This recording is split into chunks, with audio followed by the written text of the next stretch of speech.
Welcome to the policy room at ORFC 2025. This room is co-hosted by Sustain, the Alliance for Better Food and Farming, and the Soil Association. And I'm actually from Table, so another organisation represented in the room. Sorry? They're saying they can't hear you. Oh, okay. Oh, there we go. That's better. I think we got it. So, we're delighted to present this session titled The Rise of the Planet of the Chicken. Our time will be 45 minutes. We'll begin with a talk from our speaker. I'll then ask a few follow-up questions, and then we'll throw it open for all of you to ask whatever you'd like to, whatever bits of the topic you'd like to explore further. This session is being live streamed, so be aware of that. During the Q&A, please keep your questions concise and respectful, and wait for the roving mic to come to you so that everybody both in the room and online can hear you. So, without further ado, let's make a start. Our speaker today is Diane Purkiss. Diane is a historian and a professor of English literature at the University of Oxford, where she teaches at Keble. Her work has explored the English Civil War, the history of witchcraft, children's literature, writer's block and writer's processes, and, of course, relevant to today, the history of English food.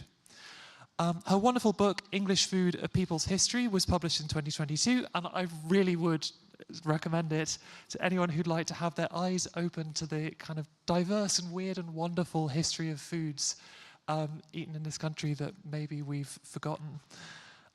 But today she's going to talk to us about one specific part of that history, which is the history of chicken. So, over to you, Diane. Well, thank you very much, Tamsin, and thank you very much to the organisers. But thank you most of all to you, the audience, for coming along on such an absolutely horrible day. It's lovely and warm in here, but I know you've all had to brave the cold to get here. So thank you very much for that.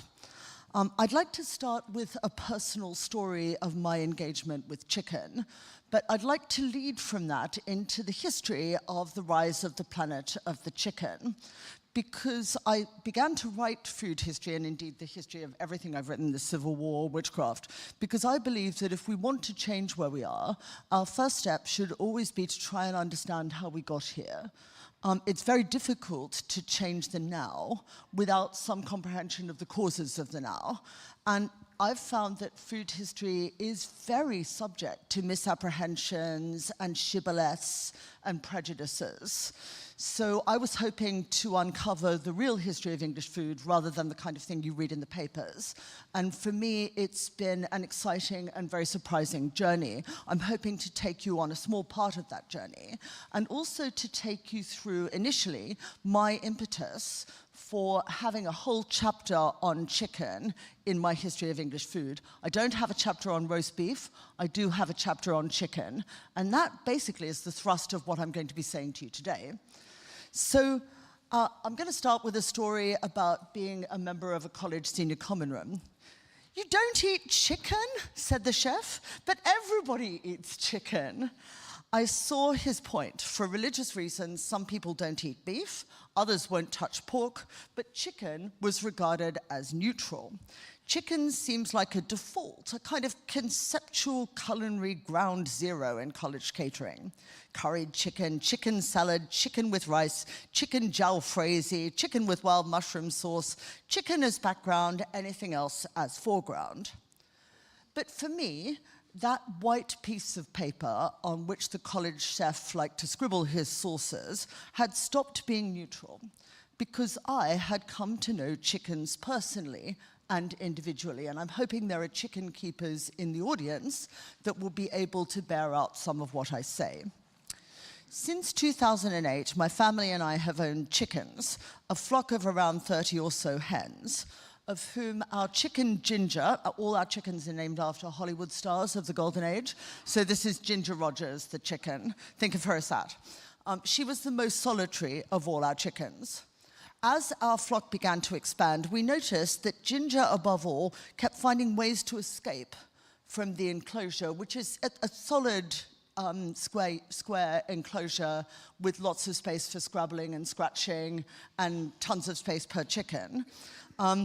She made herself a secret lair in an abandoned chicken coop she found, and she used that to lay her eggs rather than laying them in the elaborately prepared above-ground roost that we had paid good money for. By the time we discovered her hiding place, she had 14 of them stored up in a nest warm with down from her belly. Each one was soft and a sleek golden brown, and she'd kept them more warm by sitting on them. Because Ginger was a hybrid, there was a good chance they'd never hatch.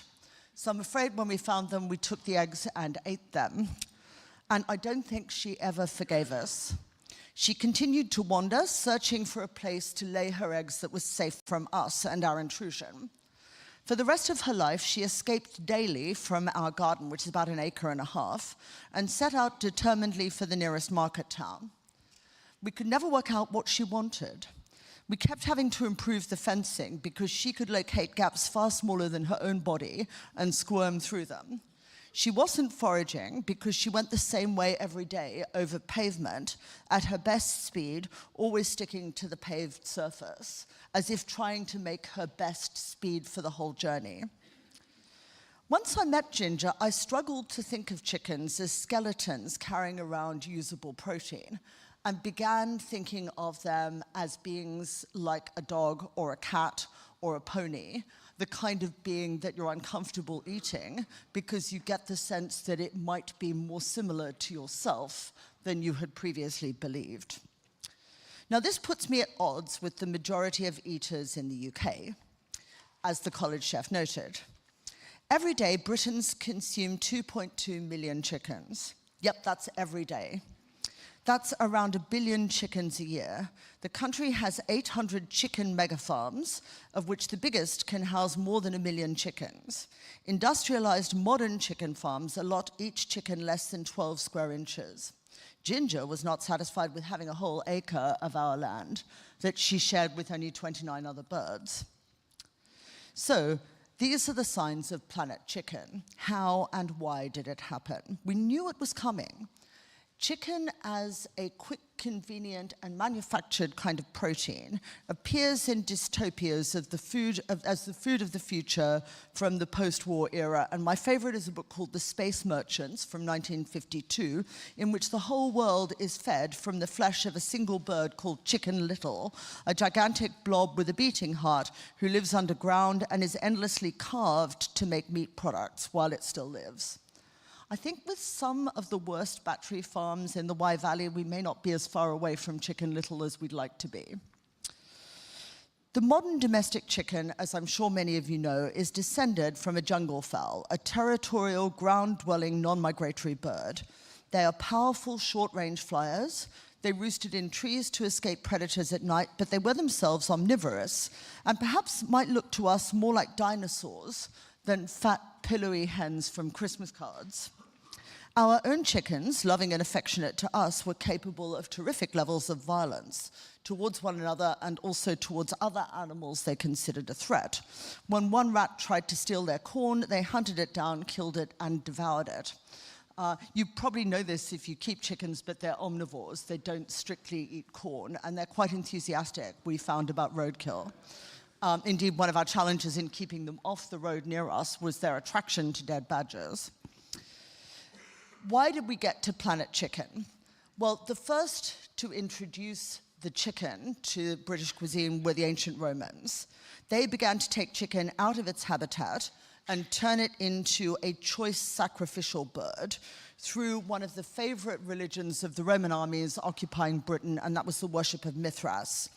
Because Mithras was in part a sun god, and because of the tendency of cocks to crow at dawn, there was an association in the mind of the ancient Romans between the rooster and Sol Invictus, and so chickens became a particular choice for sacrifices. And they started keeping chickens and raising meat chickens for this purpose. Now, when you sacrificed an animal in the ancient world, you were expected to eat it too. You didn't give it to the god. You gave part of it to the god, and then you devoured the rest. And that was the basic meat eating outside the very elite classes for both the ancient Greeks and the ancient Romans, was meat for sacrifice. Later, and very economically, the Middle Ages discovered that it was possible to save and cherish the male birds that were never going to be any use as egg layers by turning them into capons. And to do this, they castrated the male chickens and deliberately fattened them by force feeding, somewhat like a foie gras goose today. And this was an early attempt also to overcome the dryness of the roaming jungle fowl's meat. If you've ever had wild pheasant as opposed to farmed pheasant, you'll know that the breast is very difficult to cook correctly because it dries out in the roasting pan, whatever you try and do to bard it or baste it. So one kind of solution that they arrived at was feeding these birds on a very fat-rich diet, and a diet that would produce a lot of fat in the bird. And that then became a luxury meat. And because it was fatty, like duck or goose, they paired it with sourness or very heavy, strong spices to make it interesting. Just as when I cook goose at Christmas, I cook it with lots of apple, and ideally some crab apples too. They cooked their capons with vinegar and with lots of arcane spices like saffron. And they made a sauce with wine, sugar, ginger, powdered ginger, of course, and raisins, somewhat like the way we might cook duck today. So that was an earlier version of the chicken. But our idea of what chicken is to eat is a product of the mid-17th century, where fashion for food changed from a preference for the dark and gamey and what food historians now call umami, think of Marmite as the most umami thing you could possibly eat, to a preference for the light-colored, the creamy, the buttery, and the rich. And it was quite a sudden change, kind of happened overnight, in much the way that Starbucks in everyone's lifetime kind of seemed to take over what people drank in a work break. And at that point, chickens began to be valued for their whiteness rather than for their capacity to darken and put on fat. And when that happened, they became the basis for creamy white sauces, which were also the big fashion. So the whole point of chicken from the mid-17th century, basically the Restoration onwards, was as a venue for something like a bechamel sauce or something like a Mornay sauce or something like a hollandaise sauce, something with tons and tons of dairy in it. And that was also the product of the rise of dairy foods. And the ability to keep cows in the center of cities so that fresh dairy products could be obtained all the time. It was obviously impossible in the Middle Ages to get fresh dairy in the center of London. And that was a product of the rise of rural parks and the development of that feature of animal rearing. And then inevitably, what ends up happening is the preferred cut is the whitest cut, which is the breast. Breast meat is the whitest, and it has a fold of skin that's easily turned to a lovely crisp golden kind of color. And that textural equation, which we find in all kinds of foods, from fish and chips all the way through to donuts, is a feature of that particular part of the chicken. And at that point, we start to see a taste, not for a whole bird, but for a valued particular part of the bird. And even a gender differential starts to emerge between the chicken breast as women's food and the drumstick as the food for the father of the family. So when you're carving your Sunday chicken, there's this sort of notion that white meat is female and dark meat is masculine. And after that, what starts to happen is technological innovation. A man called John Kimber discovers that it's possible to rear birds in a way that's radically unlike any way that chickens have been reared before. The norm for rearing your chicken that ends up in the pot is that your eaten meat chicken is an old hen that stopped laying. And sadly, chickens do that. They stop laying regularly, even if they're hybrids that are bred to lay. And then you eat them, was the norm. Or you have two roosters and you don't want to keep them both, so you turn one of them into coq au vin. That's also normal. What John Kimber did was made it possible to rear birds for the table, solely for the table, and almost disregard their egg-laying capability by bringing them to enormous, bulky maturity in just a few weeks. And a big part of that was confining their movement and also feeding them incessantly. And the result was an enormous increase in the size of the chicken breasts and ironically in the fat content of their meat. Ironically because after Kimber had developed this method, and it was adopted by many chicken farmers because it was enormously profitable and convenient, and I've mentioned the obvious drawbacks of rearing chickens in a wilder setting. They escape, they attack one another, they attack rats, they get attacked by foxes. If it's a commercial business, you can see why you might not want to do it. So it was a rational choice at the time. But ironically, the next big boost for chicken was the idea that breast meat is particularly healthy. And to this day, if you go to any dietary advice site, it will tell you that chicken is lean meat. Well, it's not as lean as it was, actually. When it was a lean, mean jungle fowl that was running around in the shrubbery, it was a jolly sight less fatty than the result of big concentrated farms as invented by Kimber. And it's been estimated by some food scientists that the average chicken breast now has more than 150% more fat than it had before the Second World War.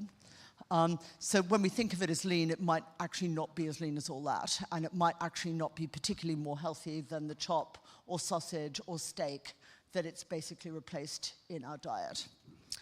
So all kinds of kind of myths there. One of the reasons, though, that chicken took off was that the method developed by Kimber meant that the price could be lowered. So you can now buy a chicken for about £4.50, even after inflation. Might not be the best chicken available at the market, but you can buy a chicken for £4.50. When I was a child, chicken was still something of a treat. It was a Sunday thing. Nowadays, it's not regarded even as that. It's regarded as a weekday meat, as something that people eat much more often than was the case when I was a child. When I was a very small child, it was Christmas dinner. So that kind of transition from something absolutely luxe to something quite commonplace is also something really attractive to eaters, because it means that they feel like they're eating luxury food all the time. And everyone likes that feeling. You know, they like the feeling that they're eating something great. Nobody likes the feeling that they're trying to save a buck. Everyone likes the feeling that they're lavishly enjoying their lives. And that's one of the things that chicken offered. Indeed, a survey shortly after the Second World War, while rationing was still imposed, asked the British public what meal they most wanted when rationing was lifted. And 3/4 of those surveyed said roast chicken. So it was, by then, firmly in our DNA, which is why Kimber's method made so much difference. So one of the tragic aspects of the Kimber method is its threat to the independent farmers that are the subject of this event. Because thanks to demand and the new big industrial farms, the price of poultry plummeted, and it went in a decade from being the most expensive meat to the cheapest, with the result that the independent poultry trade was winnowed out. And the largest companies involved in chicken farming in the UK to this day, in Herefordshire, apparently it's Avara Foods, which is half owned by the American commodities giant Cargill, which is probably just about the antithesis of independent farming, if there can be such a thing. And yet it's used by a very large majority of supermarkets, including Tesco, and about 120 farms in this country send chickens to an Avara plant in Hereford, which processes 2 million chickens every week. So all this dents the meaning of chicken, which is nowadays a gold and white affordable staple that tastes of nearly nothing. And as we also all know, one of the drawbacks of buying that £4.50 chicken is that quite a lot of its weight is water. And when you cook it, huge amounts of water run out of it. So you too have just been persuaded to pay money for something that you could get for much less from the tap. Which is a very common scam in the food business, unfortunately. Not blaming the farmers at all, but very much blaming the supermarkets and the way they store and treat the product. It's very unusual nowadays to be able to escape chicken entirely. It's unusual to find a restaurant menu that doesn't contain chicken as an option. And we have chicken at my college for lunch most weekdays. It feels like a given, as if it would be impossible to imagine life in Britain without being Planet Chicken. But what might it have been like if we hadn't chosen this intensively and industrially raised chicken as our favorite meat? What if more diverse kinds of meat were just as common, like venison, say? Would that be better or worse? Or would we end up with deer being raised on enormous feedlots with tiny amounts of space? And would it actually just go exactly the same way? What if we had Kentucky Fried Pigeon instead of Kentucky Fried Chicken? Or Kentucky Fried Rabbit instead of Kentucky Fried Chicken? Or my favorite suggestion, and this comes from Ruby Tando rather than from me, what about a feast of grey squirrel? At one point in the pandemic, Waitrose in London was selling grey squirrel. It got a bit controversial because somehow grey squirrel is more real than chicken. I don't know why that would be, but somehow. A feast of grey squirrel would be much more strongly flavoured in itself than the white breast meat of a chicken, unless, of course, we ended up with Rise of the Planet of the Grey Squirrel and vast grey squirrel feedlots owned by Cargill. So those are my thoughts on how we got to Planet Chicken, and I would now love to hear from all of you and also from Tamsin with any questions. Thank you.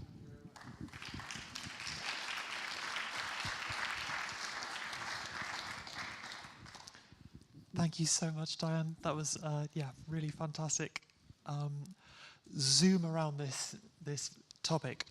I'm going to take the chair's prerogative and ask a couple of quick questions first, and then I will open to the audience. So the first one, your writing on these topics is really rich with historical recipes. You often cite recipes, and when you do, you often describe them in quite a lot of sensory detail.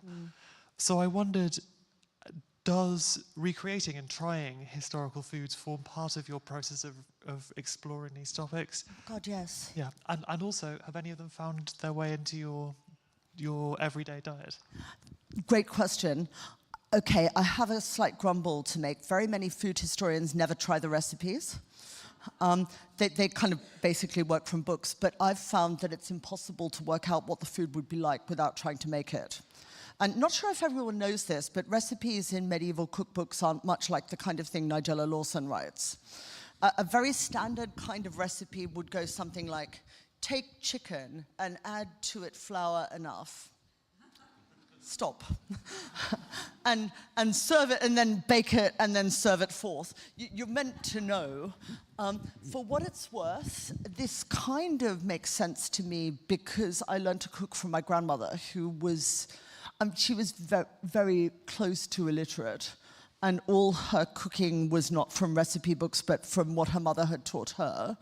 And so she taught me to cook that way, that when you make a sponge cake, you're looking for a particular texture, and you go on adding the ingredient till you get the texture you want, or you go on beating it till you get the texture you want, rather than thinking of it in terms of measurements. And I found that very helpful. So there's always been a sensory aspect to cooking. And it's really the case that even with very detailed instructions, you can't fully capture the entire business of knowledge that an experienced cook will bring to food. So yeah, I found I had to make the medieval recipes to work out what they were like. The thing is, you can't fully recreate medieval food. So I mean, if you go to Heston Blumenthal's restaurant dinner, he'll tell you that he's done that.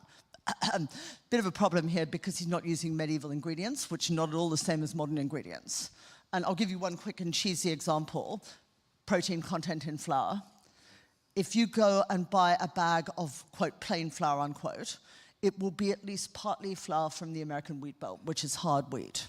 And so the protein content will be somewhere between 10 and 12%. The average loaf of bread in Shakespeare's England would have been baked with flour with about 8% protein. And it makes an amazing amount of difference if there are any bread bakers here. You have far less gluten, and therefore you need to allow far more time and far more effort to make the gluten develop. So a medieval recipe for bread literally will not work with modern flour. It'll prove far too early. It'll end up overproofed and overmixed. You need to kind of have a much more accurate replication of the ingredients. Similarly with chicken, as I've been saying. But I did make one of the chicken dishes I particularly like, which is called Rosie, and which I would compare to Moroccan bistilla, if anyone's had that, which is a kind of chicken pie with a sugar crust. which sounds odd, but when you try it, it's also quite strongly flavored with aromatics, with flower waters, and with almond as a thickener. And rosy is very similar to it. And I suspect rosy came back to this country from the Crusades, which would explain why there's a surviving version of it in Morocco. And it's a very strong tasting, strongly flavored, and also a highly ornamental dish. You have to get the balls perfectly shaped, and it has to look pretty, and then you have to have a scatter of flower petals on it. And there's also an element of the trompe d'oeil. It looks a bit like a cake, and then it turns out to be savory, sort of. So, and there's an interesting kind of set of interfaces there that you need to experience viscerally. Yeah. Fantastic. I mean, you touched there on the question of recipes as sources and how difficult they are to interpret. We know about culinary history in large part from recipes, but if we look at our own shelves, we perhaps don't see a perfect reflection in those recipe books of what we cook every day. Are we right, when we kind of explore these histories of food, are we really exploring the history of high cuisine, or even of what people want other people to think they eat? Yeah. So 100%. How does that relate to every day? Okay, just a quick popular poll here. How many people own a recipe book where they haven't cooked any recipes from it? Hands up. Yep, absolutely. So we can just see right away why it would be a mistake to think that a history of recipes is the same as a history of what people actually eat. There's some correlation, no doubt. I'm not sure I own a recipe book where I've cooked every recipe from it, which is also a tricky question. So how, other than the spatter of gravy on the pages, how can a food historian judge which recipe was the family favorite and which recipe was the terrible failure that you never made again? It's very difficult to make that kind of call. It's helped out a bit by manuscript recipe books. Lots of families, and maybe some people here, to keep a handwritten recipe book that they hand on from generation to generation. And they're a bit more useful because if you bother to copy it out, it probably is popular. But even then, there's no real way to know whether the next generation went on to make it or not. Because you might treasure mum's receipt book, they're called receipt books, and not actually make anything from it. It might be more a sentimental thing. So that there's a poor correlation, as we've just seen, between owning a cookbook containing a recipe and eating that food. Instead, the best sources tend to be of a different kind. And I use a lot of literary sources. So, I mean, an interesting, obvious example is Virginia Woolf writes in her novel To the Lighthouse about a family making a French daube for dinner. It used to be believed, and it's said very emphatically by Elizabeth David, that before her, Elizabeth David, nobody does that kind of cooking. Well, that can't be right, because a novel written in the early 1930s depicts somebody doing that kind of cooking, and hilariously by the owner of David's own publisher. So it's that kind of mistake that you find in food history all the time. It's a reluctance to look around a bit. Similarly, things like actual restaurant menus are more interesting because restaurants won't keep on the menu something that nobody orders. They will strike it out. And particularly very ordinary sorts of restaurants like London clubs or Lions tea rooms or the national restaurants during World War II, I find much more useful. And mass observation, absolute gold dust. Anyone who thinks we were all in it together in World War II, just take a look at mass observation. Every single person in the country had one thing on their mind. How can I hoard eggs and keep them forever in isinglass and disguise them from the ration board? Yeah, so many different worlds that we've lost, and just a hints that we find in these different sources. I got a sense from your book of the power of food writers and professional chefs and maybe the influences of their time. And of course, that's partly to do with the sources, but how they changed the palates of the nation. And I also got a sense of changing agricultural technologies and how that shaped people's palates. And I wondered how you thought about these different powers to shape what we eat. Do these things follow the popular palate? Did we factory farm chicken to serve a desire that was already there? or did it follow the other way around?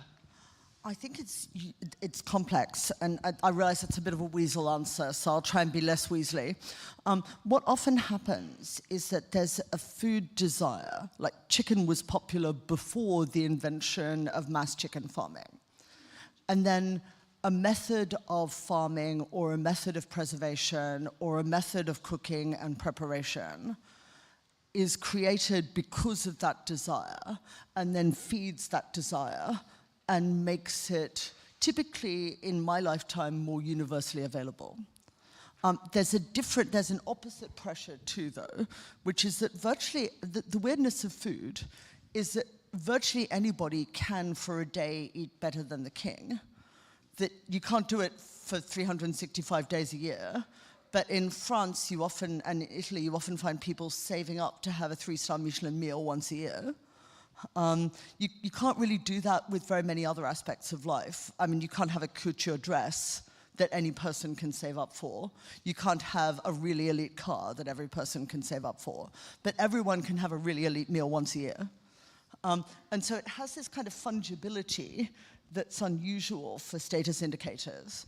So on the one hand, there's this longing for whatever is elite, almost regardless of what it is, or at least to try whatever is elite, perhaps.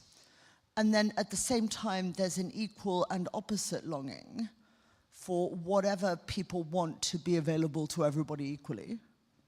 And that tension really governs food culture. Just think of the changes that you've seen in the way people eat in your own lifetime. Go to the supermarket now, and the dairy shelves are absolutely lined with non-dairy milk. That really wasn't the case 15 years ago. You couldn't buy almond milk, oat milk, coconut milk, soy milk, all the different kinds of alternative milks in anything like the same quantities from a mainstream shop. You could from small healthcare providers, but that was it. So, and that kind of change, the extent to which people now are hugely influenced by Ottolenghi's recipes. How many people here own an Ottolenghi cookbook? Yeah, there you go. How many people own more than one? How many people haven't cooked anything from it? Yeah, okay. But it's hugely influential all the same. And it's a kind of food that's both connected to, but also substantially different from the kind of food we were eating before. It has some connections with curry, and British curry is a British food. It was invented here from Indian materials. And it has some connections as well with Middle Eastern cuisine, which had a moment in the 70s, a sort of post-hippie moment. But it's still highly individual. And it's also regarded as healthy, which is one of the reasons people like it. Health is another driver. Every week, a new desideratum goes out. So last week we were told that we absolutely must drink 1 glass of milk a day to stave off dementia, was it this time, or was it heart disease? One of the two. And then the week after that, we were told that if we had too much calcium, that would induce whichever drinking a glass of milk would prevent. So I mean, there's a sort of endless switchback like that. The low-fat mania of the 1970s, and then the anti-ultra-processed thing that we're seeing now. So all those kind of pushes from the healthcare community are also big factors, and perhaps increasingly big factors. Though Shakespeare's intellectuals also worried terribly about diet, and were constantly worried about healthy food. And they had very different ideas of healthy food to ours. Their great goal was food that would pass quickly through the body, because they believed any slow-to-digest food that remained in the stomach would sort of rot inside you and create bad humors. So everything had to be as aperient as possible, which is a bit odd to us. So there you have it, different diets, different ideas. Let's take some questions from the audience. Yes. Check, check, yep. Yeah, gentleman here in the front row, in a lovely jumper. Sure. I think one of the more interesting things just lately has been within the chicken industry, the rise of the chicken wing. Right. And whether you've looked at that as well. I mean, in Bristol, we have a chicken wing festival. It really has grown. And so is it a cynical development of Cargills who had loads of wings and nothing to do with them, to create this market for chicken wings, or again, was it something that we did desire, but we didn't know we desired until we tried it? Wings were very popular when I was young, and then went into abeyance. So I suspect there was an underlying sort of bubbling under interest in wings.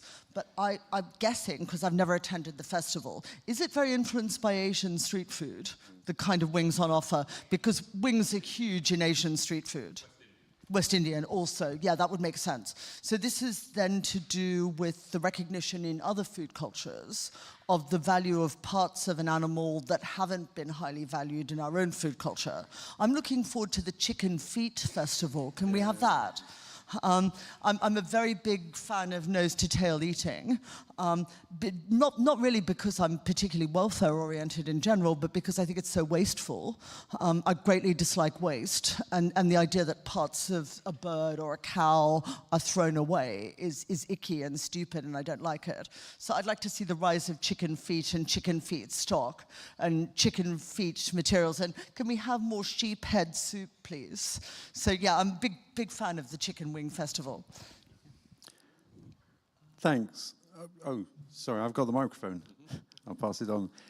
Christopher Stopes, the Policy Advisor for Organic Farmers and Growers, and I wanted to really ask you to go a little bit further into what we got in the blurb about subsumed by economics, and the question, what are the powers that shape what we eat, and it's clearly capitalism, profit motive, and the fact that if you can start to think we can produce something at a profit, we'll do it. Yeah. Hell for leather, and that's been done, and you mentioned that. But how do we challenge those forces of darkness that shape all of what we eat and that are dependent upon making a quick buck out of shit food? Because that seems to be such a prevalent problem that we're facing. What a fantastic question, and one that resonates very profoundly with me.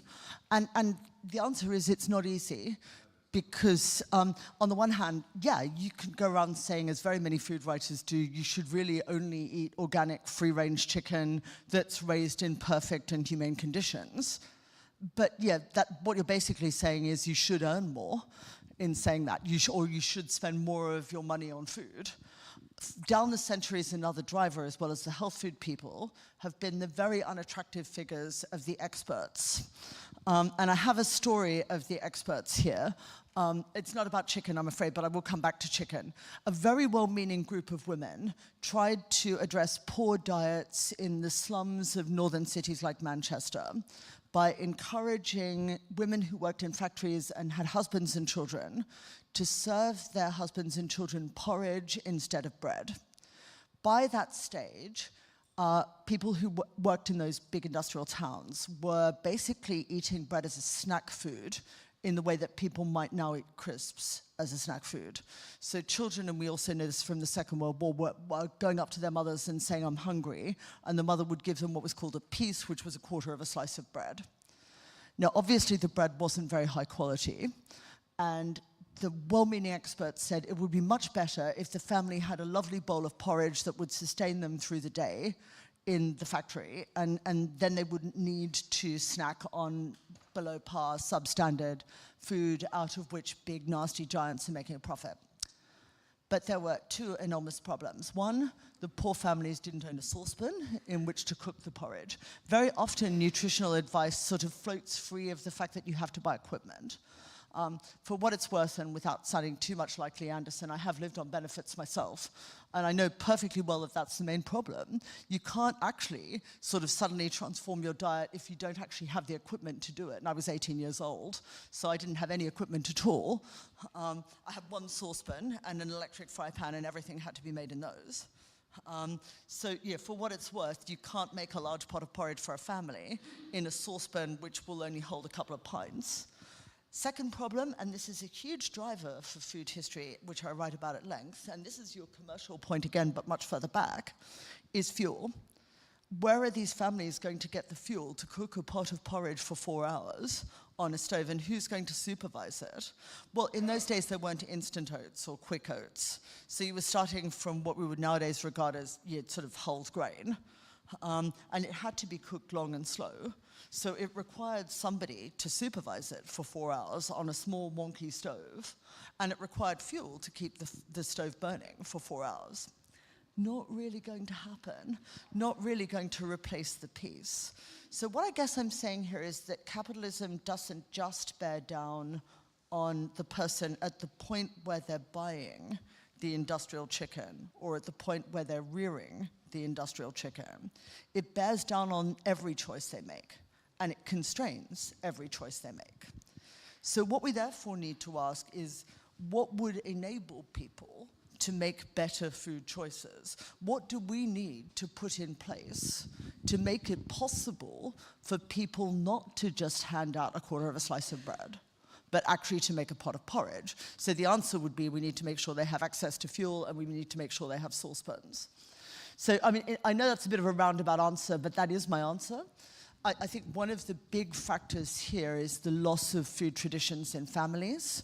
Increasingly, there's a lack of know-how, there's a lack of knowledge. I have a friend who teaches food classes for the Food Commission, and at the end of the series, she always says, let's make a cake next week, bring a tin.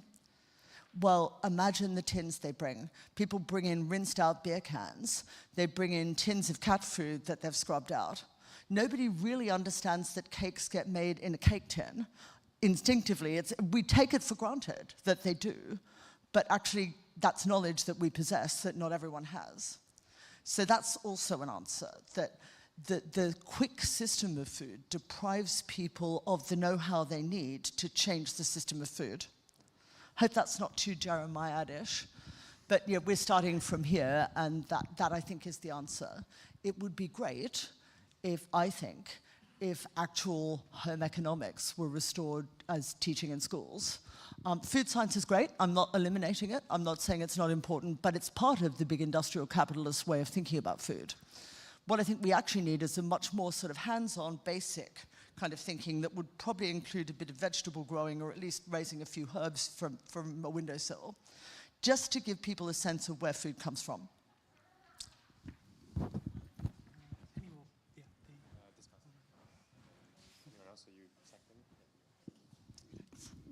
Hello, thank you for that. It was a great talk. I just wanted to go back to the point you made about the sort of almost overnight change in the 17th century. I mean, obviously you kind of gave the example of Starbucks. I wonder what the Starbucks was of that time, because It's really interesting. It was actually a cookbook by a man called La Varenne that was brought back mostly by the court and its followers that had spent the period of the English Republic and the Protectorate in France. Just like when you go on holiday and you eat that really gorgeous Greek fish dish with the rosemary and the olive oil, and you come home and you think, I'll try and make that. So too, people who'd been holidaying, as it were, in France or Spain, wanted to recreate the food that they'd been eating. And it happened that at that point, there was a massive trend in both those countries for this rich, creamy kind of food. So it's after the Restoration that the first English recipe for ice cream appears in the receipt book of a woman called Lady Anne Fanshawe, who spent the Civil War in Spain with her husband. So it's that. It's a specific trend, if you like. And it's followed through massively in the big change in breakfast, which is very Starbucks-like.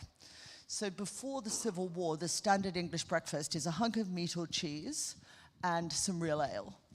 And yes, it's potent real ale. People sometimes like to pretend that it was weak.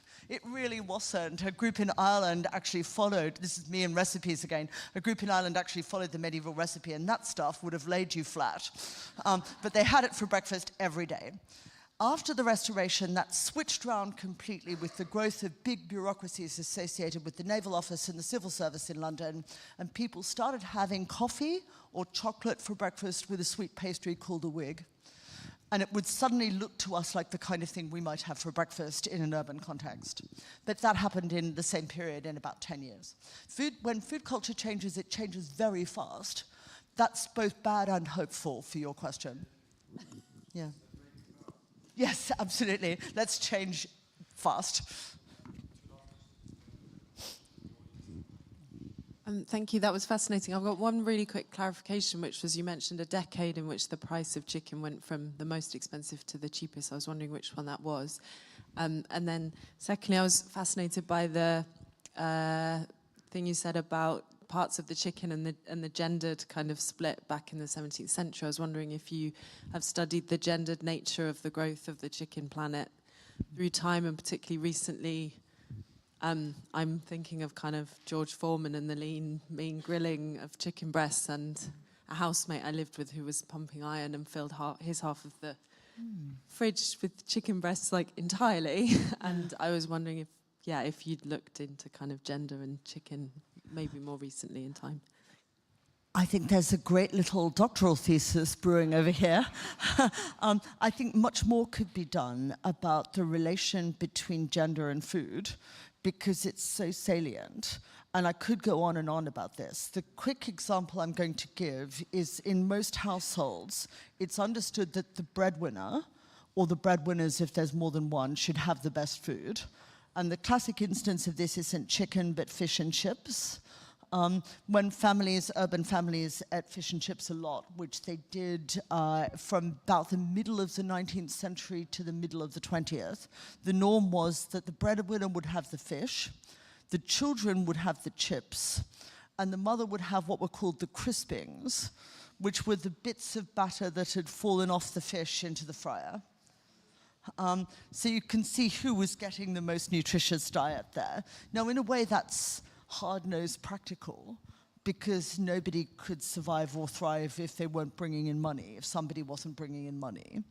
But it's also a horrifying kind of example of the way in which women's health and even children's health didn't matter in comparison with men's health, because, again, of the structure of the workplace in those periods. And that there's tons and tons of further evidence supporting the idea that whatever is regarded as the best has to be given to the person bringing in the money. Now, obviously, that's less the case now, in part because it's much more likely that both halves of a couple will be working. So that's probably shifted a bit. But, I mean, I remember my own mother would serve my father 3 chops and herself 1. Yeah, amazing, isn't it? It's kind of horrifying. So in the same kind of way, you will often see, even now, in restaurants, a man will order red meat and a woman will order chicken or fish. It's as if there's a sort of hidden agenda and underlying rule. So my surmise with chicken would therefore be that dark meat is more like steak, and therefore it's dad, whereas white meat is more like fish, and therefore it's mum. Yeah. But I'm not sure about the wings. Yeah, so yeah, there's a lot to be said about that. And I think that more research needs to be done on what's actually happening now, what people are actually doing now.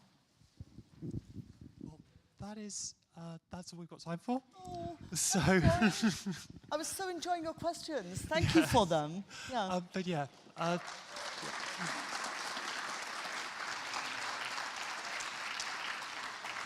Thank you very much for coming today. If you do have other urgent questions, particularly about the fate of ginger, my email's very easy to find on the Oxford website. Feel free to drop me a line. Yeah. Thank you. Yeah. Thank you, everybody, and thank you, Diane.